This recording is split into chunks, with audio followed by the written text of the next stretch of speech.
Hi hello ನಮಸ್ಕಾರ. Panorama cine ಟೈಮ್ಸ್ಗೆ ನಿಮ್ಮೆಲ್ಲರಿಗೂ ಸ್ವಾಗತ. ನಾನು ರಕ್ಷಾ. ಇದೇ ಜನವರಿ 26ನೇ ತಾರೀಕು ಉಪಾಧ್ಯಕ್ಷ ಸಿನಿಮಾ ಬಿಡುಗಡೆ ಆಗ್ತಿದೆ. ಸಾಕಷ್ಟು ಎಕ್ಸೈಟ್ಮೆಂಟ್ ಇದೆ ಕನ್ನಡ ಸಿನಿ ಪ್ರೇಕ್ಷಕರಲ್ಲಿ. ಸೊ ಇವತ್ತು ಈ ಒಂದು ಸಿನಿಮಾ ಬಗ್ಗೆ ಮಾತಾಡೋದಕ್ಕೆ ನಮ್ಮ ಜೊತೆ ಈ ಸಿನಿಮಾದಲ್ಲಿ ಆಕ್ಟ್ ಮಾಡಿರೋ ಒಬ್ರು ಸ್ಪೆಷಲ್ ಗೆಸ್ಟ್ ಇದ್ದಾರೆ. ಅವರೇ ನಮ್ಮ ಧರ್ಮಣ್ಣ. ಬನ್ನಿ ಸಿನಿಮಾ ಬಗ್ಗೆ ಅವ್ರು ಏನು ಹೇಳ್ತಾರೆ ಅಂತ ಅವ್ರನ್ನೇ ಕೇಳೋಣ. ಕಾರ್ಯಕ್ರಮಕ್ಕೆ ಸ್ವಾಗತ ನಿಮಗೆ. ನಮಸ್ತೆ ಮೇಡಮ್. ಹೇಗಿದ್ದೀರಿ? ಸೂಪರ್ ಆಗಿದೆ. ನೀವು? ನಾನು ಚೆನ್ನಾಗಿದ್ದೀನಿ, ಥ್ಯಾಂಕ್ ಯು. ಸೊ ಹೇಗೆ ನಡೀತಾ ಇದೆ ಪ್ರಮೋಷನ್ ಕೆಲಸಗಳು? ತುಂಬಾ ಬ್ಯುಸಿ ಆಗಿಬಿಟ್ಟಿದ್ದೀರಾ? ನಡೀತಾ ಇದೆ, ಚೆನ್ನಾಗಿ ಆಗ್ತಿದೆ. ದೇವ್ರ ದಯೆಯಿಂದ ಎಲ್ಲ ಚೆನ್ನಾಗಿ ಆಗ್ತಿದೆ, ಎಲ್ಲಾನು ಚೆನ್ನಾಗಿ ಆಗ್ತಿದೆ. ಓಕೆ, ಹೇಗೆ ಅನಿಸುತ್ತೆ? ಯಾಕಂದ್ರೆ 2024ರ ಮೋಸ್ಟ್ ಎಕ್ಸ್ಪೆಕ್ಟೆಡ್ ಕನ್ನಡ ಸಿನಿಮಾಗಳಲ್ಲಿ ಉಪಾಧ್ಯಕ್ಷ ಕೂಡ ಒಂದು. ಅದಕ್ಕೆ ಕಾರಣ ನಿಮಗೂ ಗೊತ್ತಿದೆ, ಯಾಕಂದ್ರೆ ಅದು ಅಧ್ಯಕ್ಷ ಸಿನಿಮಾ ಇಂದ ಅದರ ಸಕ್ಸಸ್ಸು ಜೊತೆಗೆ ಆ ಸಿನಿಮಾದ ಸೀಕ್ವೆಲ್ ಅಂತ ಗೊತ್ತಾದ್ಮೇಲೆ ಜನಕ್ಕೆ ಅದ್ರ ಬಗ್ಗೆ ಕುತೂಹಲ ಜಾಸ್ತಿ ಆಗಿದೆ. ಏನ್ ಹೇಳ್ತೀರಿ ಈ ಸಿನಿಮಾದ ಭಾಗಿಯಾಗಿರೋದ್ರ ಬಗ್ಗೆ? ಹೌದು, ಆಕ್ಚುಲಿ ಉಪಾಧ್ಯಕ್ಷ ಟೈಟ್ಲ್ ಏನ್ ಅನೌನ್ಸ್ ಮಾಡಿದ್ರು, ಅನೌನ್ಸ್ ಆದ ದಿನನೇ ಆಕ್ಚುಲಿ ಎಲ್ಲರಿಗೂ ಒಂದು ಎಕ್ಸ್ಪೆಕ್ಟೇಷನ್ ಇದೆ, ಯಾವಾಗ ಬರುತ್ತೆ ಏನ್ ಕತೆ ಅಂತ. ಆದ್ರೆ ಉಪಾಧ್ಯಕ್ಷ ಅಂತ ಅನೌನ್ಸ್ ಮಾಡಿದಾಗ ಎಲ್ಲರಿಗೂ ಗೊತ್ತಿರುತ್ತೆ ಅದು ಚಿಕ್ಕಣ್ಣ ಬಿಟ್ರೆ ಯಾರು ಮಾಡಕ್ ಸಾಧ್ಯನೇ ಇಲ್ಲ ಅಂತ. ಆಮೇಲೆ ಚಿಕ್ಕಣ್ಣ ಸರ್ ಏನೊಂದು 13 ವರ್ಷದ ಎಕ್ಸ್ಪೀರಿಯನ್ಸ್, ಒಂದು 200 ಚಿಲ್ಲರೆ ಸಿನಿಮಾ ಮಾಡಿದ್ದಾರೆ. ಅದು ಅಷ್ಟು ಎಕ್ಸ್ಪೀರಿಯನ್ಸ್ ನ ಇದ್ರಲ್ಲಿ ಹಾಕಿದ್ದಾರೆ. ಆಮೇಲೆ ಒಂದ್ 2-3 ವರ್ಷದಿಂದ ಪಾಪ ಈ ಸಿನಿಮಾ ಬಿಟ್ಟು ಬೇರೆ ಏನು ಮಾಡೇ ಇಲ್ಲ ಅವರು.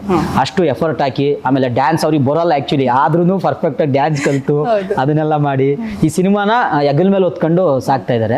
ಆಮೇಲೆ ಅವರು ಪಟ್ಟಿರೋ ಕಷ್ಟ, ಆ ಸ್ಟ್ರಗಲ್ ಏನಿದೆಯಲ್ಲ, ಒಬ್ಬ ಗಾರೆ ಕೆಲಸ ಮಾಡ್ತಿರೋ ಹುಡುಗ ಇವತ್ತು ನಾಯಕ ನಟನಾಗಿ ಎಂಟ್ರಿ ಆಗ್ತಾರೆ ಅಂದ್ರೆ ಅದು ತಮಾಷೆ ಅಲ್ಲ. ಅದು ಅವರ ಜೀವನದ ಏರಿಳಿತಗಳು, ಆ ಕಷ್ಟಗಳನ್ನೆಲ್ಲ ಮೆಟ್ಟಿ ನಿಂತು ಇವತ್ತು ಹೀರೋ ಆಗ್ತಾರೆ ಅಂತಂದ್ರೆ ಖಂಡಿತವಾಗ್ಲೂ ಅದು ಹೆಮ್ಮೆ ಪಡೋ ವಿಚಾರ. ಓಕೆ, ಈಗ ಉಪಾಧ್ಯಕ್ಷ ಸಿನಿಮಾ ಟೀಸರ್ ನೋಡಿದೀವಿ, ಟ್ರೈಲರ್ ನೋಡಿದೀವಿ. ಸೊ ನಗುಗೆ ಏನ್ ಬರ ಇಲ್ಲ ಅಂತ ಗೊತ್ತಾಗತ್ತೆ. ಚಿಕ್ಕಣ್ಣ ಆದ್ಮೇಲೆ ನಗು ಇರ್ಲೇಬೇಕು. ಇನ್ನು ನೀವೆಲ್ಲ ಇದ್ದೀರಾ ಅಂದ್ರೆ ಅದಕ್ಕೊಂದು ಎಕ್ಸ್ಟ್ರಾ ಆಡ್ ಮಾಡಿದ ಹಾಗೆ ಏನ್ ಹೇಳ್ತೀರಿ ಕಾಮಿಡಿ ಜಾನರ್ ಬಗ್ಗೆ? ನೀವು ಎಲ್ಲಿಂದ ಎಲ್ಲಿ ತನಕ ಹೋದ್ರು ಮೇಡಮ್, ಯಾವ ಸಿನಿಮಾಗಳು ಏನಾಗುತ್ತೋ ಗೊತ್ತಿಲ್ಲ, ಕಾಮಿಡಿ ಸಿನಿಮಾಗಳಿಗೆ ಯಾವತ್ತೂ ಬರ ಇರಲ್ಲ. ಆಮೇಲೆ ಕಾಮಿಡಿ ಸಿನಿಮಾನ ಜನ ಯಾವತ್ತೂ ಕೈ ಬಿಡಲ್ಲ. ಏನಕ್ಕೆ ಅಂದ್ರೆ ಇವತ್ತಿನ ಈ ಜಂಜಾಟ, ಈ ಸಂಬಂಧಗಳು ಒಳಗಿರೋ ಬಿರುಕುಗಳು ಇವೆಲ್ಲ ಏನು, ಆಮೇಲೆ ಆ ಕೆಲ್ಸಗಳು, ಸಮಯ ಇರಲ್ಲ, ನಗಕ್ಕೆ ಮಾತಾಡಕ್ಕೆ ಟೈಮ್ ಇರಲ್ಲ, ಫ್ಯಾಮಿಲಿ ಜೊತೆಗೆ, ಹೆಂಡತಿ ಜೊತೆಗೆ, ಫ್ರೆಂಡ್ಸ್ ಜೊತೆಗೆ, ಇದು ಎಲ್ಲದನ್ನು ಮೀರಿ ಯಾರೋ ಒಬ್ಬ ನಗಿಸ್ತಾರೆ ಅಂದ್ರೆ ಇವತ್ತು ನಗಿಸೋದಕ್ಕೆ ತುಂಬಾ ಮಹತ್ವ ಇದೆ. ಅದನ್ನ ಹೆಂಗ್ ನಗಿಸ್ತೀವಿ ಅನ್ನೋದು ನಿಮಗೆ ಎಲ್ಲಿ ತನಕ, ಎಷ್ಟು ತನಕ ಉಳಿಯುತ್ತೆ, ತೂಕವಾಗಿದೆಯಾ, ಅದು ವೆರಿ ಇಂಪಾರ್ಟೆಂಟ್. ಈಗ ಕೆಲವೊಂದ್ಸತಿ ಕೆಟ್ಟದ ಡಬಲ್ ಮೀನಿಂಗ್ ಮಾಡ್ಬಿಡ್ತಾರೆ, ಆಯ್ತಾ, ಅದು ಒಂದು ನಗ್ಸೋ ಪ್ಯಾಟ್ರನ್ನೇ. ಆದ್ರೆ ಅದು ಸುಮಾರು ಜನಕ್ಕೆ ಇಷ್ಟ ಆಗಲ್ಲ, ಇರ್ಸು ಮುರ್ಸು ತಂದ್ಕೊಡುತ್ತೆ. ಆಮೇಲೆ ಫ್ಯಾಮಿಲಿ ಜೊತೆಗೆ ನೋಡಕ್ಕಾಗಲ್ಲ ಕೆಲವೊಂದು.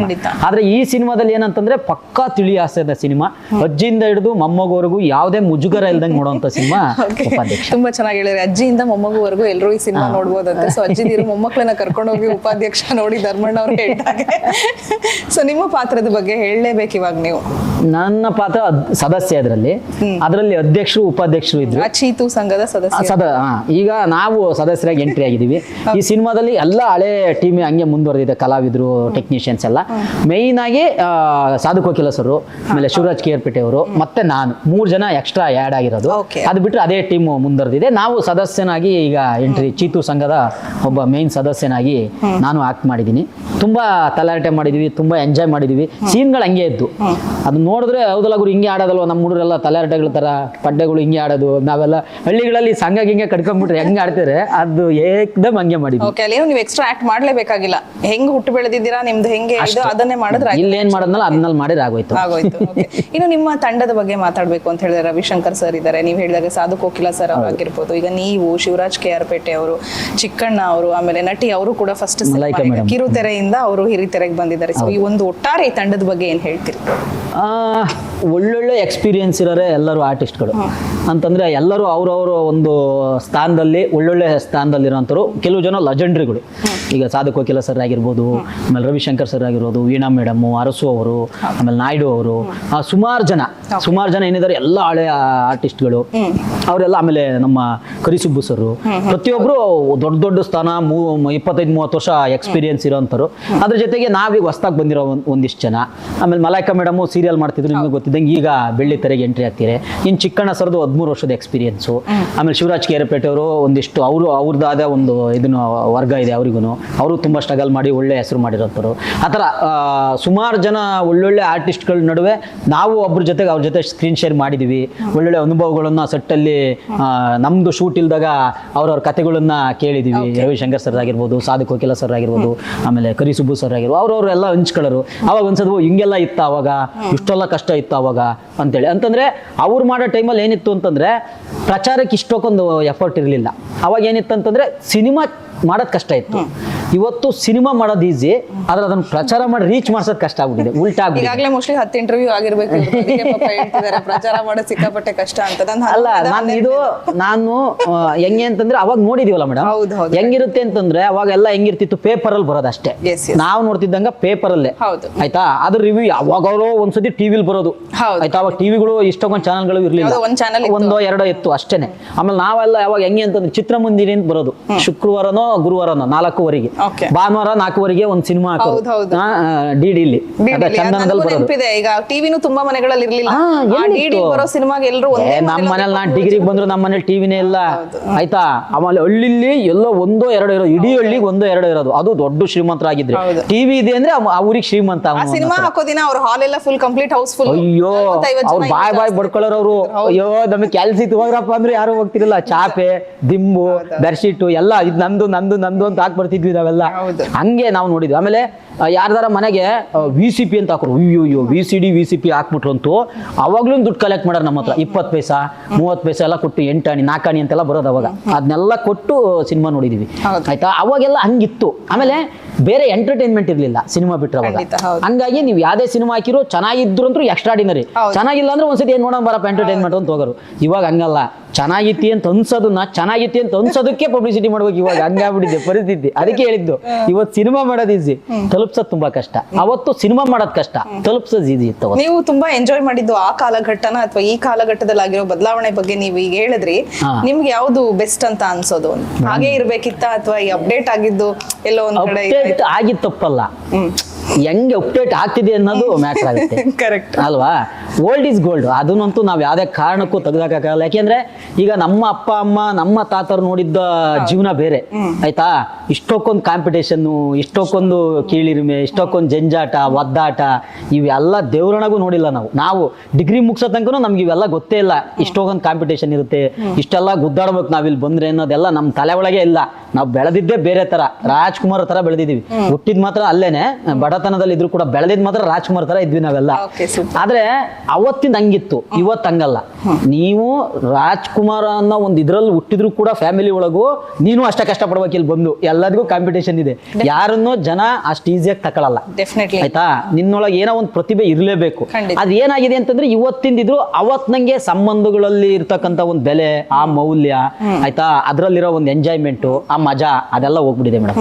ನನಗೆ ಗೊತ್ತಿದ್ದಂಗೆ ಒಂದು 60% ಎಲ್ಲ ಬರೀ ತೋರ್ಪಡಿಕೆ, ದುಡ್ಡು, ಆಯ್ತಾ, ಆಡಂಬರ ಅನ್ನೋದು ನಮ್ಮ ಇದನ್ನ ನಮ್ಮ ತನನ, ನಮ್ಮ ಪ್ರೀತಿನ, ವಿಶ್ವಾಸನ ಕಳೆದ್ಬಿಟ್ಟಿದೆ. ಆಡಂಬರದಲ್ಲಿ ಏನು ಇಲ್ಲ. ಆಮೇಲೆ ನಾವೆಲ್ಲ ಏನ್ ಮಾಡ್ತೀವಿ ಅಂದ್ರೆ ಯಾವಾಗ್ಲೂ ಈಗ ಯಾರು ಇವತ್ತಿಗೆ ಪ್ರೆಸೆಂಟ್ ಅಲ್ಲಿ ಆಡಂಬರ ಮಾಡ್ಕೊಂಡು ಅವ್ನು ಕಾರ ಓಡಾಡ್ತಾನೆ ಗುರು, ಇದ್ರಾಗ ಓಡಾಡ್ತಾನೆ ಗುರು, ಅವ್ನು ಫ್ಲೈಟಲ್ಲಿ ಇಳಿತಾನೆ ಗುರು, ಅವತ್ತಿನ ಅಷ್ಟೇ ನೋಡಿ ಎಂಟರ್ಟೈನ್ಮೆಂಟ್ ತಗೊಂತಿದೀವಿ, ಅವತ್ತಿನ ಅಷ್ಟೇ ನೋಡಿ ಅವ್ನು ಏನಿದಾನೆ ಗುರು ಅಂತ ಹೇಳ್ತಿದೀವಿ.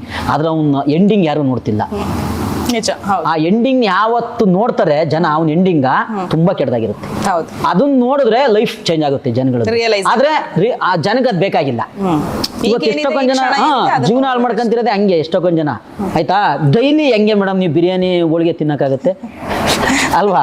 ಡೈಲಿ ಜನಕ್ಕೆ ಬಿರಿಯಾನಿ ಹೋಳಿಗೆ ಹೆಂಗ್ ತಿನ್ನಕ್ಕಾಗತ್ತೆ? ನಮ್ಮ ಊಟದ್ದು ಇದು ಮುದ್ದೆ, ಅನ್ನ, ಸಾರು, ಚಿತ್ರಾನ್ನ ಅದಲ್ವಾ, ಅದು ನಮ್ ಡೈಲಿ ರೂಟೀನ್. ಎಲ್ಲ ಒಂದೊಂದ್ ದಿವಸ ತಿನ್ನೋಣ, ಆದ್ರೆ ಎಲ್ಲರಿಗೂ ಡೈಲಿ ಇವತ್ತು ಬಿರಿಯಾನಿನೇ ಬೇಕು ಅನ್ನೋ ತರ ಆಗ್ಬಿಟ್ಟಿದೆ. ಡೆಫಿನೆಟ್ಲಿ ಒಳ್ಳೆ ಮಾತು ಹೇಳಿದ್ರಿ. ಸೊ ಈಗ ಸಿನಿಮಾ ವಿಚಾರಕ್ಕೆ ಬರೋದಾದ್ರೆ ನೀವು ಆಗ್ಲೇ ಸಿನಿಮಾ ನೋಡಿರ್ತೀರಾ ಅಂತ ಅನ್ಕೊಂಡಿದ್ದೀನಿ. ಇಲ್ಲ, ನಾನು ನನಗೆ ಪರ್ಸನಲಿ ನೋಡಕ್ ಇಷ್ಟ ಆಗಲ್ಲ. ಯಾಕೆಂದ್ರೆ ನನಗೊಂದು ಖುಷಿ ಇದೆ. ಆಮೇಲೆ ನಾನು ವಾರಕ್ಕೊಂದು 2-3 ಸಿನಿಮಾ ಥಿಯೇಟ್ರಿಗೆ ಹೋಗಿ ನೋಡೋದು, ಅದು ಯಾವ್ದಾರೇ ಆಗಿಲ್ಲ. ಹಂಗೆಲ್ಲ ನಮ್ಗೆ ಇದಿಲ್ಲ. ಸಿನಿಮಾ ಶೂಟಿಂಗ್ ಮುಗಿಸ್ಕೊಂಡು ಸಿನಿಮಾ ನೋಡಿ ಆಮೇಲೆ ರೂಮಿಗೆ ಹೋಗಿದ್ದಿದೆ ನಾವು. ಹಂಗೆಲ್ಲ ಸಿನಿಮಾ ನೋಡಿದ್ವಿ ನಾವು. ಅದೇ ಕ್ರೇಜು, ಪ್ರೇಕ್ಷಕಂದು ಒಂದು ಇದೆ ಮನಸ್ಸು ನಮ್ಮಲ್ಲಿ. ಹಂಗೆ ಇರ್ಬೇಕು, ಎಂಜಾಯ್ ಮಾಡ್ಕೊಂಡು ವಿಜುವಲ್ ಹೊಡ್ಕೊಂಡು ಹಂಗೆ ನೋಡ್ತೀವಿ. ಈ ನಾ ಮಾಡಿರೋ ಸಿನಿಮಾ ಯಾಕೆ ನೋಡಲ್ಲ ಅಂತಂದ್ರೆ ನಮ್ಗೊಂದು ಏನೋ ಎಕ್ಸ್ಪೆಕ್ಟೇಷನ್ ಇರುತ್ತೆ. ಆಮೇಲೆ ನಾವು ಡಬ್ಬಿಂಗ್ ಮಾಡ್ಬೇಕಾರೆ ಬರೀ ನಮ್ದು ವಾಯ್ಸ್ ಮಾತ್ರ ಬರ್ತಿರುತ್ತೆ, ನಮ್ಮ ವಾಯ್ಸ್ ಮಾತ್ರ ಆಗ್ತಿರ್ತಾರೆ. ಒಂದು ಫ್ಲೋ ಇರಲ್ಲ, ರೀ ರೆಕಾರ್ಡಿಂಗ್ ಆಗಿರಲ್ಲ, ಅಥವಾ DTS ಆಗಿರಲ್ಲ, DA ಆಗಿರಲ್ಲ, ಏನೂ ಆಗಿರಲ್ಲ. ಅವಾಗ ನೋಡೋದಕ್ಕೂ ಒಂದ್ಸತಿ ಜನಗಳ ಎದುರಿಗೆ ಎಲ್ಲ ಆದ್ಮೇಲೆ ಒಂದ್ಸತಿ ನೋಡೋದಕ್ಕೂ ಆ ಫ್ಲೋನ ಅದನ್ನ ಕಳ್ಕಬಾರ್ದು ಅನ್ನೋ ಉದ್ದೇಶಕ್ಕೋಸ್ಕರ ನಾನು ನೋಡಲ್ಲ. ಓಕೆ, ಸೊ ಇನ್ನು ಶೂಟಿಂಗ್ ಸಂದರ್ಭದಲ್ಲಿ ನೀವು ಸಾಕಷ್ಟು ಎಕ್ಸ್ಪೀರಿಯನ್ಸ್ ಮಾಡಿರ್ತೀರಾ. ಈಗ ಕಾಮಿಡಿ ಇದೆ ಗೊತ್ತಾಯ್ತು, ಅಲ್ಲೊಂದು ಲವ್ ಸ್ಟೋರಿ ಇದೆ ಗೊತ್ತಾಯ್ತು, ಇದನ್ನ ಹೊರತುಪಡಿಸಿ ಬೇರೆ ಏನು ಎಕ್ಸ್ಟ್ರಾ ಎಲಿಮೆಂಟ್ಸ್ ಜನಕ್ಕೆ ಇಷ್ಟಪಡುವಂತದ್ದಿದೆ ಇದೆ. ಆಶ್ಚರ್ಯ ಪಡಂಗೆ ಚಿಕ್ಕಣ್ಣ ಸರ್ ಡ್ಯಾನ್ಸ್ ಮಾಡಿದ್ದಾರೆ. ಅದು ಗೊತ್ತು. ಆಮೇಲೆ ಒಂದು ಸಾಂಗ್ ಆಡಿದ್ದಾರೆ. ಓಕೆ. ಆಮೇಲೆ ಚಿಕ್ಕಣ್ಣ ಸರ್ ಎಮೋಷನಲಿ ಅಳಿಸ್ತಾರೆ ಈ ಸಿನಿಮಾದಲ್ಲಿ.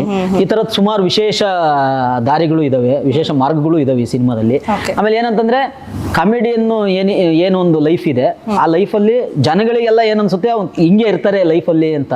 ಆಕ್ಚುಲಿ ಬಂದ್ಬಿಟ್ಟು ಕಾಮಿಡಿಯನ್ ಲೈಫಲ್ಲೇನೆ ತುಂಬಾ ಎಮೋಷನಲ್ ಯಾರಂದ್ರೆ ಕಾಮಿಡಿಯನ್. ಹೌದು, ಟ್ರಾಜಿಡಿಗಳು ನಡೆಯೋದು ತುಂಬಾ ಅವ್ರ ಲೈಫಲ್ಲೇ ಜಾಸ್ತಿ ನಡೆಯೋದು. ಮತ್ತೆ ಅವರು ತುಂಬಾ ಎಮೋಷನಲ್ ಯಾರು ಕನೆಕ್ಟ್ ಆಗಿರ್ತಾರಲ್ಲ ಅವ್ರಿಗೇನೆ ಬೇಗ ಕಾಮಿಡಿ ಮಾಡಕ್ಕಾಗಲ್ಲ. ನೀವು ಯಾರನ್ನೇ ಬೇಕಾದ್ರೆ ಪರ್ಸನಲ್ ಕೇಳಿ, ಅವರೆಲ್ಲ ಎಮೋಷನಲಿ ಆಗಿರ್ತಾರೆ. ಸೂಪರ್.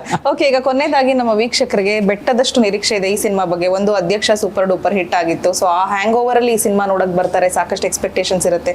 ಚಿಕ್ಕಣ್ಣ ಅವರು ದೊಡ್ಡ ಸ್ಟಾರ್ ಕಾಸ್ಟ್, ನಿಮ್ಗಳ ಮೇಲೆಲ್ಲ ಬೆಟ್ಟದಷ್ಟು ನಿರೀಕ್ಷೆ ಇಟ್ಕೊಂಡಿರ್ತಾರೆ. ಸೊ ನಮ್ಮ ವೀಕ್ಷಕರ ನಿರೀಕ್ಷೆಗಳನ್ನ ಎಷ್ಟರ ಮಟ್ಟಿಗೆ ಈ ಸಿನಿಮಾ ತಲುಪಬಹುದು ಅಂತ ಹೇಳ್ತೀರಿ? ಅವ್ರು ಏನ್ ಅನ್ಕೊಂಡ್ಬರ್ತಾರೆ 100ಗೆ 10% ಜಾಸ್ತಿ, ಅದಕ್ಕಿಂತ ಎಕ್ಸ್ಪೆಕ್ಟೇಷನ್ ನಾವು ರೀಚ್ ಮಾಡ್ತೀವಿ. ಅದು 10% ಎಕ್ಸ್ಟ್ರಾ ನಮ್ಮ ಕಡೆಯಿಂದ. ಅವ್ರು 100 ಅನ್ಕೊಂಡ್ಬಂದಿರ್ತಾರೆ, ನಾವೊಂದು 10% ಎಕ್ಸ್ಟ್ರಾ ಕೊಡ್ತೀವಿ. 100 ಅದ್ರಾಗ ಏನ್ ಡೌಟ್ ಇಲ್ಲ. ಖಂಡಿತವಾಗ್ಲೂ ಅವರು ಸಕ್ಕಾಬಟ್ಟೆ ಎಂಜಾಯ್ ಮಾಡ್ತಾರೆ. ಅದೇನ್ ನಿರೀಕ್ಷೆ ಇಟ್ಕೊಂಡ್ಬರ್ತಾರೆ ಆ ನಿರೀಕ್ಷೆಗೆ ಮೋಸ ಮಾಡಲ್ಲ. ಅಷ್ಟೊಂದು 100% ಗ್ಯಾರಂಟಿ ಕೊಡ್ತೀನಿ. ಆಮೇಲೆ ಇನ್ನೇನು ನಮ್ಮ ಕಾಮಿಡಿ ಸಿನಿಮಾ ಅಂತ ಎಲ್ಲರಿಗೂ ಗೊತ್ತು, ಅದೇ ಮುಂದುವರೆದ ಭಾಗ ಅಂತ ಗೊತ್ತು. ಹಂಗಾಗಿ ಅದನ್ನೇನು ಜಾಸ್ತಿ ಹೇಳೋದು ಬೇಡ. ನೀವೇನು ಅನ್ಕೊಂಡ್ಬರ್ತೀರೋ ಅದಕ್ಕಿಂತ 10% ಎಕ್ಸ್ಟ್ರಾ ಇರುತ್ತೆ ನಮ್ಮ. Thank you so much. Thank you. ಮರಿಬೇಡಿ, ವಿಶೇಷವಾದ ದಿನ ಗಣರಾಜ್ಯೋತ್ಸವಕ್ಕೆ ನಮ್ಮ ಉಪಾಧ್ಯಕ್ಷ ಚಿಕ್ಕಣ್ಣ ಸರ್ ಎಂಟ್ರಿ ಆಗ್ತಿದ್ದಾರೆ. ನಿಮ್ಮ ಪ್ರೀತಿ ಪ್ರೋತ್ಸಾಹ ಎಂದಿನಂತೆ ನಮ್ಮ ಉಪಾಧ್ಯಕ್ಷ ಮೇಲೆ, ನಮ್ಮ ಕನ್ನಡ ಇಂಡಸ್ಟ್ರಿ ಮೇಲೆ ಇರಲಿ ಅಂತ ಎಲ್ಲರಲ್ಲೂ ವಿನಮ್ರ ಮನವಿ ಮಾಡ್ಕೊತೀನಿ. ನಮಸ್ಕಾರ, ಧನ್ಯವಾದಗಳು. ನೋಡಿದ್ರಲ್ಲ ವೀಕ್ಷಕರೇ, ಇದು ಇವತ್ತಿನ ಸ್ಪೆಷಲ್ ಸೆಗ್ಮೆಂಟ್. ಸಿನಿಮಾ ಬಗ್ಗೆ ನಿಮಗೆ ಸಾಕಷ್ಟು ಮಾಹಿತಿನ ನಾವು ಕೊಡ್ತಿರ್ತೀವಿ. ನೀವು ಸಿನಿಮಾಗೆ ಸಂಬಂಧಪಟ್ಟ ಹಾಗೆ ಇಲ್ಲಿನ ನಟ ನಟಿಯರ ಬಗ್ಗೆ ಸಾಕಷ್ಟು ಮಾಹಿತಿನ ತಿಳ್ಕೊಳ್ಳೋದಕ್ಕೆ ನಮ್ಮ ಪನೋರಮಾ ಸಿನಿ ಟೈಮ್ಸ್ನ ಮಿಸ್ ಮಾಡದೆ ಸಬ್ಸ್ಕ್ರೈಬ್ ಮಾಡಿ, ಪಕ್ಕದಲ್ಲಿ ಕಾಣೋ ಬೆಲ್ ಐಕನ್ನ ಒತ್ತಿ ಮುಂದಿನ ವಿಡಿಯೋಗಾಗಿ ಕಾಯ್ತಾ ಇರಿ.